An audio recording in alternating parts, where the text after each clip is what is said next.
All right, cool. I'm here with Kari Kennedy, and we're going to do a little quick coaching call. Kari, thank you. And why don't you tell me, we'll start by you telling me, how do you want to spend the time today? Okay. I think where I might need your help is figuring out, we were just talking a little bit about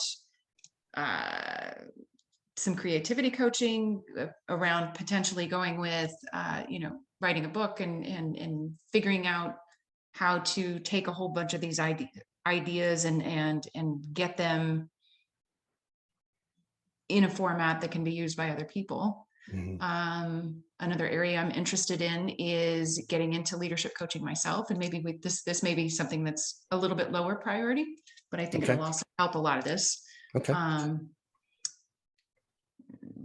Got something going on here. Hang on. You got it. And then, like I said, I've just positioned myself into a new chief of staff position. And so now I'm having to polish up a little bit, mm-hmm. and all of a sudden I'm getting a little bit more visibility than I ever have before. And so there's lots of concerns around that. So I think if you can help today, maybe if there's a way you can help me with questions so that we can narrow down those focuses, or maybe at least hit a target. Okay. Yeah. What do you think about that? That sounds good. What I heard you say was I'm learning from you just as you're doing this. Yeah. What I heard was you want to write a book and you kind of don't know where to start on getting your ideas and which thread to pull and how to organize your time and the effort and all that. The other thing I heard you say was you're in a new role. I'm going to skip the second one for now because you said that's a little lower priority, and that's fine.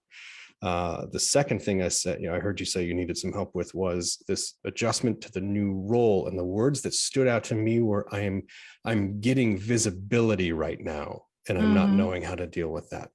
Mm-hmm. Why don't we start there?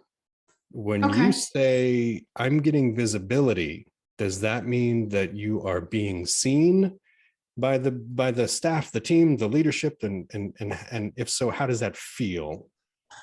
Okay, that's a great question. Yeah. So in my previous roles, all the way through my career, I've been in leadership roles where I'm at a medium level leadership, a manager, senior manager, those kinds of roles. And I've always felt like I could do more. Couldn't quite put my finger on, this is where we're going to go. Couldn't quite put my finger on what it is I wanted to do, where I wanted to go, how to get there. And I always felt like I was getting overlooked. So now I got a great opportunity recently through networking within my own company and got this chief of staff role. So now it's like, oh shit, what do I do with this now? So I'll definitely get a lot of visibility, not only at my leader's level, he's at an SVP, but all the way up the food chain. I don't know how far up, but potentially it could be as high as the president. So there's visibility there, a little bit of pressure. There's going to be holding my peers accountable. So all of these folks that also report to my boss. So I'm going to have to hold all of them accountable and be able to cat wrangle. I'm good at those kinds of things, but now having a different level, being a peer to them as opposed to being underneath them, is a little intimidating. Even though I'm friends with some of them, it's just a different role. You know what? Let's go this direction. I think I think this is where I need some help, please. Okay. Well, tell me more about that. Okay. I just don't even know where to begin with some of this stuff. It's so let me give you some more background then. Project manager background, project management. I've stood up brand new project management offices at I'm a person that just kind of gets stuff done, one of those soldier types. But I still can think strategically and kind of move forward with stuff. So if somebody says, go attack that hill, I'm like, all right, I got it. I've got that hill. We've got the people rounded up. We're going to go get that hill. And by the way, 3 months down the road, we're going to need to do X, Y, and Z. So border collie type mentality, probably, right? Um, and where do I want to take that? Do I want to take that to a next level and move up to a director level or a senior director? I don't think I ever want to be a VP. I just don't have that in me. I don't have the gumption to, or the interest to put in that much effort. But I like having a sweet spot of being able to influence up or down. That's important to me. And so I think this level, I think this new role is really good for that. God, I'm not giving you anything concrete to help with. No, you're doing fine. Would it help if I asked a question? Yes. Okay. You mentioned earlier holding your peers accountable felt a little bit intimidating, right? Yeah. But then later you said, I've got this, and you called it border collie mentality. I'd like to reframe that into some kind of superpower language that's not a dog. So we'll put a pin in that. But Okay. Talk to me about how you've used this mentality to keep people accountable in the past. Where else have you flexed that power? Okay, that's a great question. I've used that in previous roles of helping out my peers, helping out other people in different teams, saying, hey, I need these 3 things by this date, and here's why. Because a lot of times people don't understand the why, and the why tends to help move them along a little bit more. Because then they go, oh, now I understand why you need it. I can help you do that, as opposed to just get it done and do it. I think part of the fears that I have is this is an industry. I went from 30 years in aviation to now I'm in fintech finance, finance technology, and it's an industry I don't know. But to me, being a leader or being somebody who can I'm gonna use the border collie still for now, but somebody who can do that border collie type work, it's translatable across any industry. Absolutely. Right? Absolutely. Right. And so I guess how do I turn that superpower into something that maybe I don't need the same level and depth of expertise, but still get the same, I don't know if respect's the right word, but the same help to get things done. Okay. Okay. So let's narrow in then on that superpower. Okay. Other than border collie, what is it? Describe it to me. What are you able to do? It is setting up,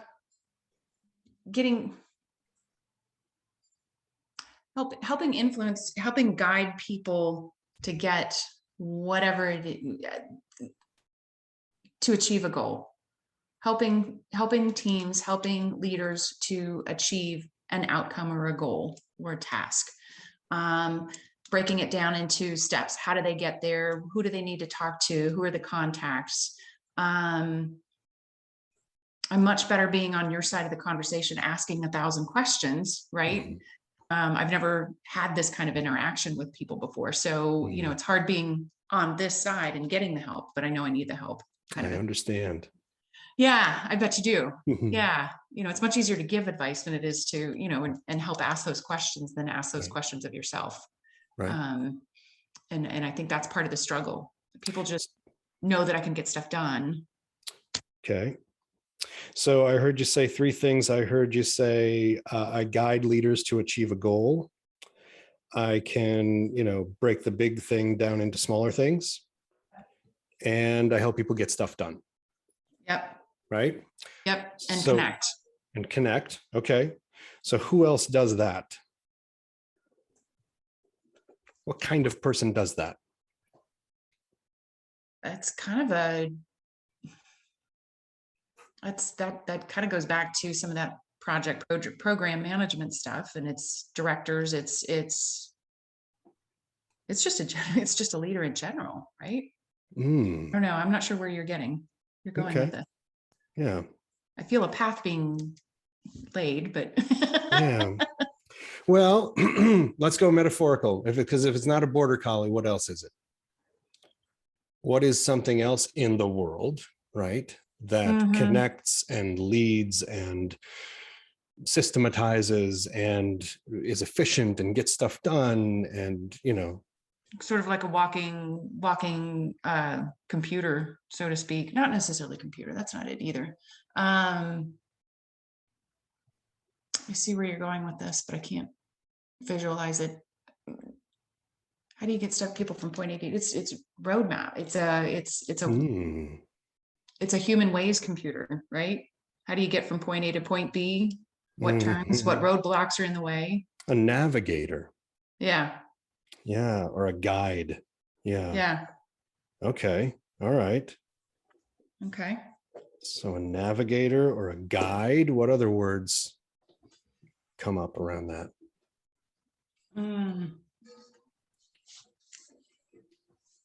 Yeah, still a connector to some extent, because some of it is if I don't know who the right person, if I don't know what it is that needs to be done, I know who to go ask to get it done. So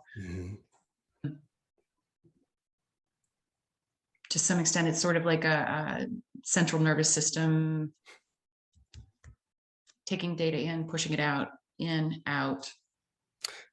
Yeah. Okay. Almost like a brain. It's like brain power, right? Okay. We don't want to go the computer route, right? Maybe we go the more human route and talk about it as A conductor. yeah. Okay. I mean, you think about it that way. Think about a musical conductor. I definitely want to talk to you more, Joran. Know this. This is good. Thank you. Yeah. So what we have so far is, what I'm hearing is like a process navigator or a leadership guide or a people connector, right?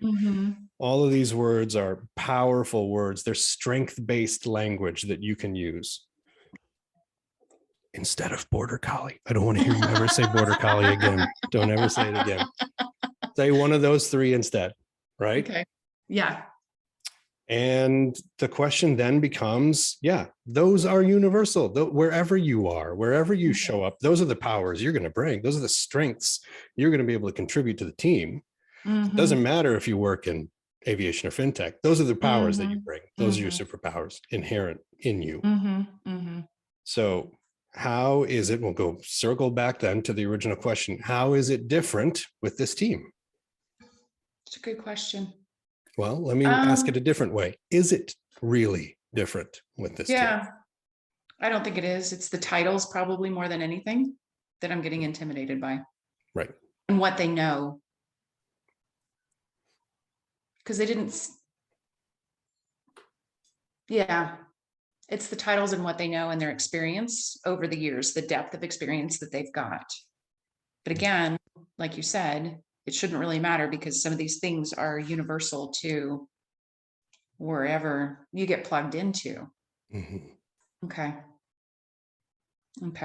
And I'll go a step further then, now that you kind of are grounded in that strength-based language and know those superpowers, and that's how you can show up on the team, embodying that and contributing that. Other than intimidation, what other attitude can you bring to someone who has maybe not more, but other experience than you do?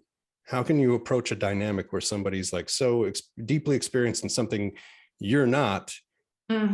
What other attitudes can you step to them with?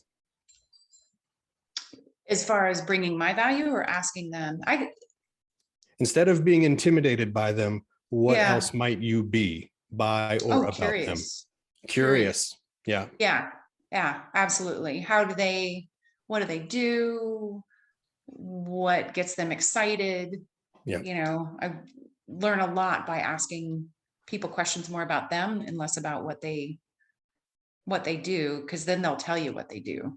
They'll tell you what they get excited about, and then you find out, are you that person that I can count on to do either count on to do X, Y, or Z, or you can help me find somebody who does X, Y, and Z. So it goes back to that connector again. Yep. You're good. You're doing a lot of the heavy lifting here, so I want to acknowledge that. You're doing the connecting. Yeah. I'm reflecting what I'm hearing. And the other one of the other things I heard was the why for you is what helps move people forward. If they know the why, if you're able to articulate the why to them, right, then you're able to move them forward. Is it also true in this scenario where you're saying, I'm going to show up with curiosity to this new team I'm on? What if you knew, what if you knew their why and knew what motivated and drove them? Yeah. Yeah. That's a good point too. Okay. Is that why a two-way street, and how might that look? Okay. Okay. Yeah. I think that's a good point to dig in with these folks. Okay. Because I know some of them on a surface level, two of them I've actually reported to. So, there's a shift in dynamic there, but no, this is good. Operate on a different level with them. Good. Okay. So just to kind of start to converge now, what were some of the big insights that you had from the call? I think what I'm looking for, I think what I'm hearing you say is give myself a little more credit for what I'm doing and put some more value on it. I'm hearing you say that. I love the dog analogy just because it's fun and people relate to that. But I see you talking about adding value to those words and finding those words that are key. And then using those descriptors this is an opportunity to shape shift a little bit, my own brand, and shift and create that different brand within my group. Okay. And not be as intimidated. I gotta go figure that out. Yeah. Okay, great. So how I end every call is the next time we get together. So for you and I, it's if we get together again on a coaching call like this, what do you want to be able to brag to me that you did? Oh, I love that. I don't know. This is going to be a weed pulling session. Ed. A lot of digesting and processing. Digest and process. It takes me a little bit. I'm not one to do stuff right off the fly. But no, you've given me a lot to digest, and I'm going to come back with how I've connected with some of the ones I'm most intimidated by. And intimidated is the wrong word, but you know what I'm getting at. The ones that I'm the most cautious with. I'm going to reach out. I'm going to learn a little about them. Nice. Okay. Great. Does that work? Yeah, absolutely. Okay. So talk to me about what this looks like going forward then. Okay, I will. So was it, I'll stop the recording. Yeah. Was this call helpful for you is what I'll ask. Yes. Yes, absolutely.